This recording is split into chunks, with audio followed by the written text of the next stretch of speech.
All right, everybody, so welcome back to another episode of Colton Posey Fishing. So today it's our weekly fishing report. So I'm gonna keep it super short and simple as always. What I'm seeing a lot is a lot of fish on secondary and main lake points. So, you know, your main lake points going back up into your long creeks on your Highland Reservoir, your super long creeks, those secondary points seem to be a lot of resting places. These spotted bass are really liking these real sandy areas.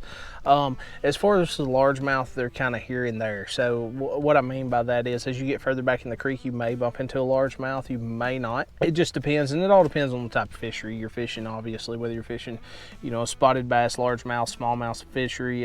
It doesn't really matter, but it's kind of going to equate to the same thing. You know, these fish are really moving in and out. They're still migrating really hard. You're going to find the fish a lot of times just really set up on those secondary points, and you're going to run into wolf packs. So in between, you're going to run into wolf packs. So what I mean is, you know, once you're bouncing from a secondary point to another secondary point, you're going to catch fish in between at times that are roaming in like packs of 4 or 5, and those seem to be the bigger ones a lot of times. But you know, there's still fish on the main lake, which there is year-round. There's plenty of fish in the creeks, which there is year-round, but they're getting really aggressive as these temperatures cool off, as the water temperature cools off. Right now we're on Lewis Smith Lake. It's the water temperature's like 80 degrees in the middle. Well, this is probably about 2 o'clock in the evening, so you know, it's about peak time of when this water temperature is going to get as hot as it does.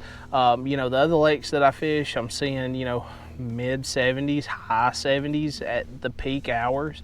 And they seem to be a little bit further ahead. So, you know, if you're in maybe a shallower compound, or maybe a compound where there's a little bit of stain to the water, that water temperature is going to heat up a lot more. Those fish are going to be a lot more aggressive. So I'm going to give you a couple baits that was really key this week, and I'm going to tell you why. One of the first baits was the Megabass 110 Junior. Okay, y'all all know during the fall I absolutely love running the Megabass 110 Junior because I can move this bait super fast, super erratic, and get just good reaction bites. You can get fish to chase. You can kind of identify, you know, are these fish active, are they not active, are they real finicky, or whatever the case may be. With the, you know, a good hard jerk bait that you can move really fast. The X80 Trick Darter is also a great one. But you know, the Megabass 110 Junior, I highly suggest it, especially on those windy days. So like today, the Megabass 110 Junior and then the square bills is definitely the key.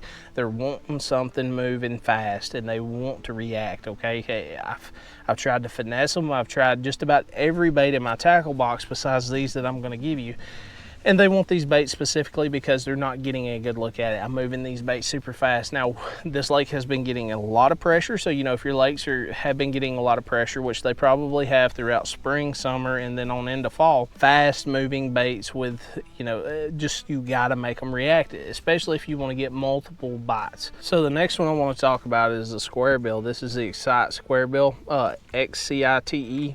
Everything will be linked down in the description, but this color right here specifically, I've just found that it works really good. You know, I'm using those translucent colors. That's really the biggest key. Translucent colors.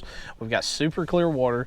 As you can tell, the lake's down like 12-13 foot. I mean, it is way down. But you know, either way, square bills is going to be a good option, especially windy situations. So windy situations, you know, that jerk bait, the square bill, all that stuff, those are going to be great baits to get those fish to react. Now, another one I want to talk about is, like, if I get into an area where I'm at right now, you start sliding into one of these pockets or something right off the, you know, the main, or right off the little creek channel that you're in, or whatever. You know, that Topwater is a great one because, you know, the water's a little bit more subtle. It's got a little bit of chop on it, but it's not bad. Once you get further out, it is extremely choppy. The wind's blowing like crazy. So, you know, in those little more subtle areas, I can throw this Topwater and typically get these fish to come up and react.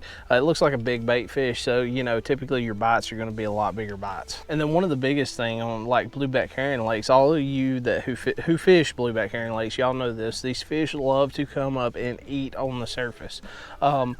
Right now we've got extremely strong winds. So out here it's extremely strong winds. You know, it's just a lot of chop. We got a little bit of boat traffic, so we've got that equated in. It's hard to throw that Topwater, okay, because you know, it's kind of going to dive and stuff, and you can get some bites with it diving and stuff. I'm not going to say that it's not going to work, but the way that I work it, I typically don't get bit in those real choppy situations need a little bit more slick, calm water. Not super slick, but you know, just a little bit of chop on the water.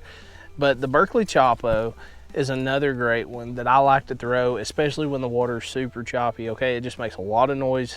I think it just irritates them either way, but it's kind of like screaming like, hey, I'm here. And those fish typically come up. I've been watching them come up today 15 to 20 foot to eat this bait. So you know, your strong winds, that's going to be a good topwater bait. But either way, guys, that's the weekly fishing report. If the video helps you at all, make sure to like, subscribe. It helps me out a whole lot. If you got anything to add or any questions, drop a comment down below. I love talking fishing with you guys. You know, let me know what's going on your fishery, wherever you're at. It just helps us all as anglers, helps us put the puzzle pieces together, helps us save time while we're on the water. That's the whole point of this weekly fishing report. But either way, guys, I really appreciate it. I'll see you next time.